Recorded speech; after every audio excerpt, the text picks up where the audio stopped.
Bagaimana risiko kapal kayu versus kapal besi di mata asuransi?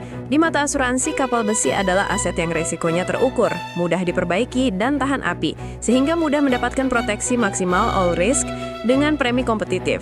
Sebaliknya, kapal kayu dipandang sebagai aset beresiko tinggi, terutama karena bahaya kebakaran yang fatal dan kesulitan standarisasi konstruksi, sehingga asuransi umumnya hanya bersedia memberikan perlindungan terbatas total loss only, dengan premi yang jauh lebih mahal dan syarat survei kelayakan yang sangat ketat.